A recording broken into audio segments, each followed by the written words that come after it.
என் அன்பு பிள்ளையே, உன்னுடைய உணர்வுகளை ஒருவர் காயப்படுத்தி விட்டார் என்று நினைத்து மனவேதனையில் இருந்து கொண்டிருக்கிறாய் அல்லவா? உன்னுடைய மனவேதனையை அறிந்துதான் இந்த கருப்பன் இப்பொழுது உன்னோடு பேசுவதற்காக வந்திருக்கிறேன். என் குழந்தையின் கஷ்டங்களை பார்த்து, அப்பன் இப்பொழுது உனக்கு யார் இந்த கஷ்டங்களை கொடுத்தார்களோ அவர்களுக்கு எல்லாம் தகுந்த தண்டனையை கொடுக்க வேண்டும் என்றுதான் வந்திருக்கிறேன். என் பிள்ளையே, எத்தனை பாவங்கள் செய்தாலும் அத்தனைக்கும் மன்னிப்பு என்ற ஒன்று இருக்கின்றது. ஆனால் யார் ஒருவர் மற்றொருவரின் உணர்வுகளை காயப்படுத்தி அவர்களின் இதயத்தை உடைத்தார்களோ, அவர்களுக்காக அவர் யார் மனதை உடைத்தார்களோ அவரே அவரை மன்னிக்காதவரை நிச்சயமாக உன் அப்பன் நானும் அவர்களை மன்னிக்க மாட்டேன் என்பதை நீ எப்பொழுதும் நினைவில் வைத்து கொள்ள வேண்டும். என் குழந்தையே, அதற்காக அவர்களுக்கு ஏற்படக்கூடிய எதிர் விளைவுகளும் கொடூரமாகத்தான் இருக்கும் என்பதை நீ நினைவில் வைத்து கொள்ள வேண்டும். என் குழந்தையே, மற்றவர்கள் உன்னுடைய உணர்வுகளை மதிக்காமல் சென்றார்கள். நீ எத்தனையோ முறை அவர்களுக்காக இறங்கி நல்ல விஷயங்களைத்தான் அவர்களுக்காக செய்திருக்கிறாய். ஆனால் அதையெல்லாம் கொஞ்சம் கூட நினைத்து பார்க்காமல் ஒரு சிறிய விஷயத்திற்காக உன்னுடைய உணர்வுகளுக்கு கூட மதிப்பளிக்காமல் உன்னை இதுபோன்று காயப்படுத்தி விட்டார்கள் என்று நீ மெய்வருந்தி வருத்தம் கொள்கிறாய் அல்லவா? என் தங்கமே, யார் ஒருவருக்காக நீ உயிரையே கொடுக்க வேண்டும் என்று நினைக்கின்றாயோ, யார் நம்மோடு இறுதி வரை பயணிக்க வேண்டும் என்று நினைக்கின்றாயோ அவர்களால் தான் இப்பொழுது உனக்கான காயங்கள் எல்லாம் ஏற்பட்டு கொண்டிருக்கிறது என்பதை முதலில் நீ புரிந்துகொள். நீ இந்த வாழ்க்கையில் இதுவரை வந்த அனுபவத்திலிருந்து இதையெல்லாம் நன்றாகவே உணர்ந்திருப்பாய். என் தங்கமே, நிச்சயமாக அவர்களின் மனநிலை ஒரு நாள் மாறும். இதில் எந்த ஒரு மாற்று கருத்துமே கிடையாது. ஆனால் தற்போதைய நிலை என்ன, அதை நீ புரிந்து கொள்ள வேண்டாமா? என் பிள்ளையே, நீ அன்புக்காக ஏங்கி ஏங்கி அவர்கள் பின்னாலேயே சுற்றி திரிந்து கொண்டிருக்கிறாய். ஆனால் உனக்கு கடைசியில் மிஞ்சுவது அவமானங்கள் மட்டும்தான் என்பதை நான் அறிந்து கொண்டேன். என் தங்கமே, நிச்சயமாக நான் அவர்களுக்கு கொடுக்கின்ற தண்டனை அவர்களை திருத்தி நல்வழிப்படுத்துவதாகத்தான் இருக்கும் என்பதை என் குழந்தையே நீ நினைவில் வைத்துக்கொள். எப்போதுமே இந்த வாழ்க்கையில் அன்புக்காகவோ பணத்திற்காகவோ யாரையுமே சார்ந்து வாழ வேண்டாம். ஏனென்றால் இந்த அப்பன் சொல்வதற்கும் காரணங்கள் இருக்கிறது. என் தங்கமே, எப்பொழுதும் நீ தனித்து வாழ்வதற்கு கற்றுக்கொள்ள வேண்டும். ஏனென்றால் இதுபோன்று இருக்கின்ற சூழ்நிலைகள் நிச்சயமாக சூழ்நிலை சரியாக அமைந்துவிட்டால் உன்னை பலிகடாவாக ஆக்கி உன்னை அவர்கள் பயன்படுத்தி கொள்வார்கள் என்பதை மறந்து விடாதே. நீ அப்பொழுது மனமுடைந்து போகாமல் நல்ல மனநிலையோடு இருக்க வேண்டுமானால் இப்போதிருந்தே மற்றவர்கள் உதவி இல்லாமல் தனித்து வாழ நீ கற்றுக்கொள்ள வேண்டும். என் தங்கமே, இப்போது இதுபோல நீ பழகி கொண்டால் உனக்கு மத வேதனை என்பது ஒருபோதும் இருக்காது என்பதையும் நீ புரிந்து கொள்ள வேண்டும். உன்னுடைய தரத்தினை சில இடத்தில் நீ மெய்வருந்தி வருத்தம் கொள்கிறாய் அல்லவா? என் தங்கமே, யார் ஒருவருக்காக நீ உயிரையே கொடுக்க வேண்டும் என்று நினைக்கின்றாயோ, யார் நம்மோடு இறுதி வரை பயணிக்க வேண்டும் என்று நினைக்கின்றாயோ அவர்களால் தான் இப்பொழுது உனக்கான காயங்கள் எல்லாம் ஏற்பட்டு கொண்டிருக்கிறது என்பதை முதலில் நீ புரிந்துகொள். நீ இந்த வாழ்க்கையில் இதுவரை வந்த அனுபவத்திலிருந்து இதையெல்லாம் நன்றாகவே உணர்ந்திருப்பாய். என் தங்கமே, நிச்சயமாக அவர்களின் மனநிலை ஒரு நாள் மாறும். இதில் எந்த ஒரு மாற்று கருத்துமே கிடையாது. ஆனால் தற்போதைய நிலை என்ன, அதை நீ புரிந்து கொள்ள வேண்டாமா? என் பிள்ளையே, நீ அன்புக்காக ஏங்கி ஏங்கி அவர்கள் பின்னாலேயே சுற்றி திரிந்து கொண்டிருக்கிறாய். ஆனால் உனக்கு கடைசியில் மிஞ்சுவது அவமானங்கள் மட்டும்தான் என்பதை நான் அறிந்து கொண்டேன். என் தங்கமே, நிச்சயமாக நான் அவர்களுக்கு கொடுக்கின்ற தண்டனை அவர்களை திருத்தி நல்வழிப்படுத்துவதாகத்தான் இருக்கும் என்பதை என் குழந்தையே நீ நினைவில் வைத்துக்கொள். எப்போதுமே இந்த வாழ்க்கையில் அன்புக்காகவோ பணத்திற்காகவோ யாரையுமே சார்ந்து வாழ வேண்டாம். ஏனென்றால் இந்த அப்பன் சொல்வதற்கும் காரணங்கள் இருக்கிறது. என் தங்கமே, எப்பொழுதும் நீ தனித்து வாழ்வதற்கு கற்றுக்கொள்ள வேண்டும்.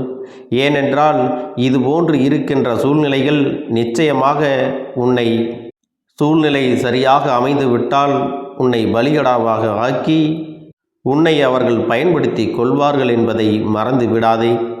நீ அப்பொழுது மனமுடைந்து போகாமல் நல்ல மனநிலையோடு இருக்க வேண்டுமானால் இப்போதிருந்தே மற்றவர்கள் உதவி இல்லாமல் தனித்து வாழ நீ கற்றுக்கொள்ள வேண்டும்.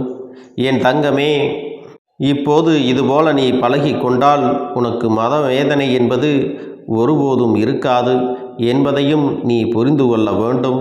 என் தங்கமே, உன்னுடைய தரத்தினை சில இடங்களில் தாழ்த்தி பேசுகிறார்கள் அல்லவா? உன்னை தேவையில்லாமல் கேவலமாக சித்தரித்து பேசுகிறார்கள் அல்லவா? அதையெல்லாம் பற்றி நீ ஒருபோதும் கவலை கொள்ளாதே. நீ ஒன்றை மட்டும் நினைவில் வைத்துக்கொள் என் தங்கமே, நல்ல குணங்கள் கொண்ட ஒருவர் யாரையும் ஒருபோதும் தாழ்த்தி விமர்சனங்கள் செய்து விடுவது இல்லை. அதுபோல தரம் கெட்ட ஒரு மனிதனுடைய கண்ணிற்கு யாருமே நல்லவர்களாக தெரிவது இல்லை என்பதை நீ புரிந்து கொள். அதனால் உன்னை விமர்சனம் செய்பவர்கள் எத்தகைய குணங்களை கொண்டவர்கள் என்பதை நீ புரிந்து கொண்டால் போதும். என் தங்கமே, நீ அவர்களைப் போல நடந்து கொள்ளும் பொழுது நிச்சயமாக உன் வாழ்க்கையில் எந்த ஏற்றங்களும் உனக்கு எதுவும் ஏற்பட்டு விடாது என்பதை புரிந்து அதை போல நடந்து கொள்ள வேண்டும். என் குழந்தையே, உன் வாழ்க்கையில் இதுவரை நீ அடைந்த கஷ்டங்களுக்கெல்லாம் நீ தனித்து நிற்க முடியாமல் மற்றவர்களை சார்ந்து இருப்பதே காரணம் என்பதை இப்பொழுதாவது உணர்ந்து கொள். ஏனென்றால் இதுபோன்று உன்னை காயப்படுத்த நினைப்பவர்கள் எல்லாம் உன்னுடைய தகுதியினை அறிந்தே அப்படியெல்லாம் பேசிவிடுகிறார்கள். ஆனால் நீ உன்னுடைய தகுதியினை உயர்த்தி கொண்டால் உன்னை ஒருபோதும் அவர்களால் சீண்டவும் முடியாது. உன்னை அவமானப்படுத்த வேண்டும் என்ற எண்ணமும் தோன்றிவிடாது. உன்னுடைய நிலையானது உயர்ந்திருக்கும் பொழுது உன்னிடத்தில் தவறாக பேச வேண்டும் என்ற எண்ணம் கூட அவர்களுக்கு வந்து விடாது. அது மட்டுமல்ல, உன்னிடத்தில் பேசுவதற்கு கூட சற்று பயம் ஏற்படும் என்பதை நீ புரிந்து கொள். என் குழந்தையே, உன் வாழ்க்கையில் எப்பொழுதும் கஷ்டங்கள் இருந்து கொண்டிருக்கிறது, மனவேதனைகளாக இருந்து கொண்டிருக்கிறது என்று நீ நினைத்து கொண்டிருக்கிறாய். நீ இந்த அப்பனை காணும் பொழுது நிச்சயமாக உனக்கு ஏற்படக்கூடிய கஷ்டங்களையும் சோதனைகளையும் பிரச்சனைகளையும் கூட நீ நிச்சயமாக தகர்த்து எரிந்து விடுவாய் என்பதை மறந்து விடாதே. உனக்கு வரக்கூடிய பிரச்சனைகள் தொந்தரவுகள் எதுவாக இருந்தாலும் இந்த அப்பனை மனதார நினைத்து கொண்டு நீ செயல்பட்டால் போதும். அப்பனே, எனக்கு இந்த பணப்பிரச்சனை தீர்ந்துவிட வேண்டும். அப்பனே, எனக்கு இந்த உடல் வலிகள் இல்லாமல் நோய் நொடி இல்லாமல் சரியாகிவிட வேண்டும். என் குடும்பத்திற்குள் இந்த பிரச்சனை சரியாகிவிட வேண்டும். நல்ல காரியங்கள் வீட்டிலே நடக்க, மற்றவர்கள் வைத்த செய்வினைகளோ தீய சக்திகளோ என்னை விட்டு விலகிவிட வேண்டும். குழந்தை பாக்கியங்கள் கிட்ட வேண்டும். நல்ல செல்வ வளம் பெருக வேண்டும் என்றெல்லாம் நினைத்து அதுவெல்லாம் உன்னுடைய தோன்றும் பொழுது இந்த அப்பன் உனக்குள்ளே இருந்து அத்தனை விஷயங்களையும் நான் கொஞ்சம் கொஞ்சம் நடத்தி கொடுப்பேன். அது மட்டும் தங்கமே, நீ எந்த நிலையில் இருந்தாலும் உன்னை அந்த நிலையிலிருந்து உன்னை மீண்டு வரும்படியான அத்தனை செயல்களையும் இந்த கருப்பன் நான் உனக்கு செய்து கொடுப்பேன். என் தங்கமே, உன் வாழ்க்கையில் உனக்கு பிரச்சனைகள் அதிகமாக இருக்கும் பொழுது, உன்னுடைய மனவேதனை அதிகமாக இருக்கும் பொழுது உனக்கு சந்தோஷம் வேண்டும் என்று நினைப்பாயானால் நீ இந்த ஒரு விஷயத்தை செய்து பார்.